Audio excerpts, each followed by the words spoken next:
Hi, I'm Seth Freudberg. I'm the Director of Options Trading at SMBU in Manhattan. I'm also the head trader of SMB Capital's Options Trading Desk. So today I would like to continue on a topic that I've brought up in the past, and that is why it's erroneous to call our style of trading options income trading.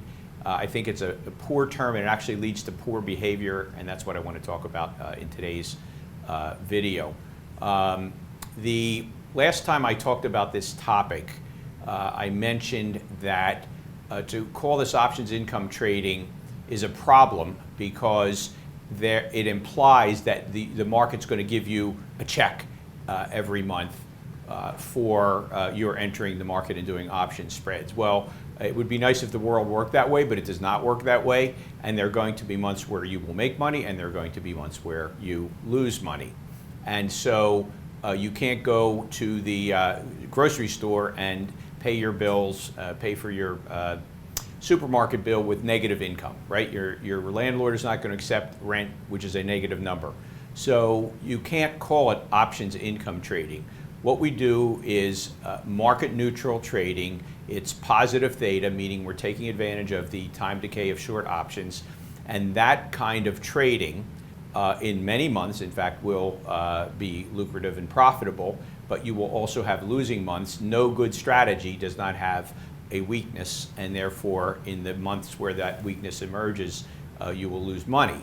So you can't think of it as options income trading, or you will lead your life very foolishly, because you will not plan for those months. You will not have the cash flow ready to reimburse your account, top off your account, as well as to pay your bills for that month.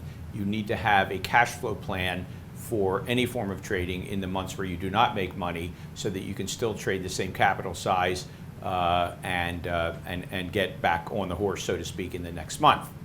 So let me give you the reason I'm discussing this today, and that is that last night on the Options Tribe we had a gentleman by the name of Frank Fahey, and Frank talked about the fact that he does some trading for a fund. He has his own fund. He trades other people's money.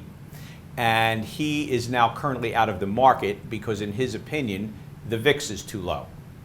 So Frank certainly could not call that options income trading, could he? Because he's completely out of the market this month. That makes no sense for Frank to refer to it as options income trading, because there will be no income if you're not trading. There's not going to be negative income, there's not going to be positive income, there's not going to be any income.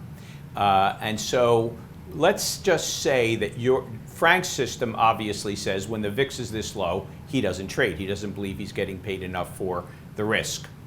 Let's say your system has a governor on it, which is when the VIX is below number X, I don't trade.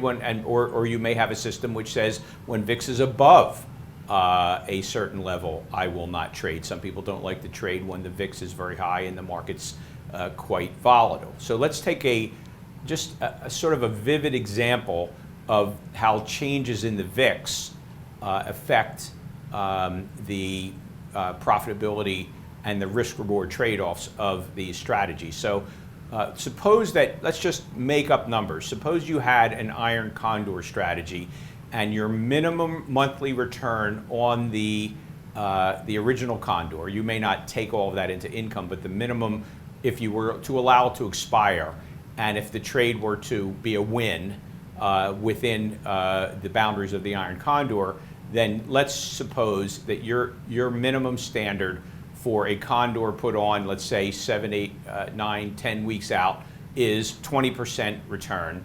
And with a minimum width, if you're trading this on the S&P 500, the SPX, and your minimum width is 300. Let's say those are two standards that you would have for an iron condor trading strategy. And if the market did not offer you at least a 20% return and at least 300 points of width in the iron condor, you just don't trade it that month. Let's say that was the system that you backtested and determined was a very solid system, okay?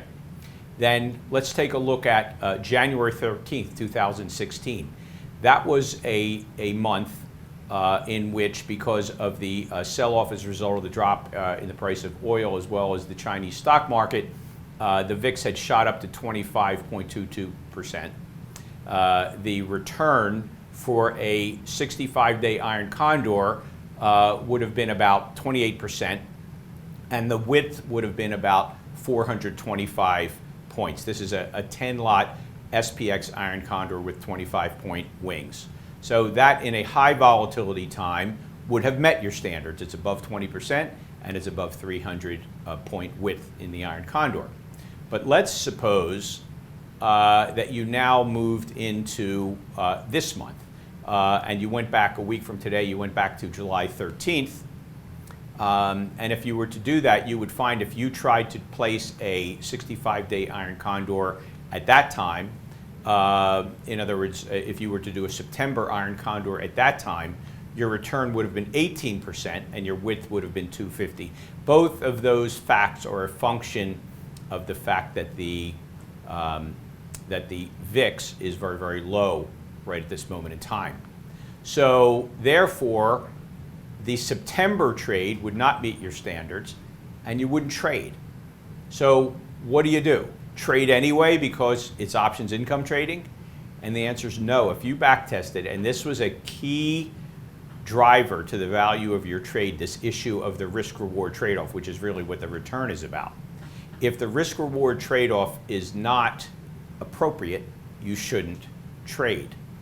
And that is according to this hypothetical system that we've created for this video.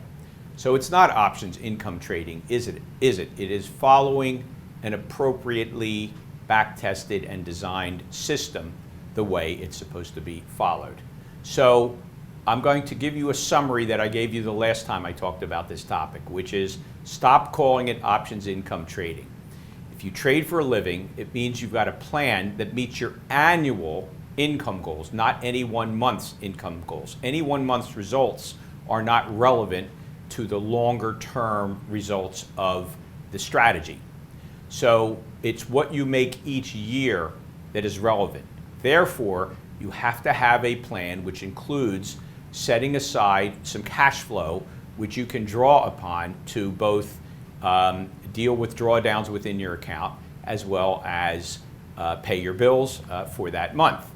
If you do not, you will make the terrible mistake of drawing down on your account in order to pay your bills, meaning you don't have as much capital in the market for those very solid months, which should yield you the best returns. So that is critical.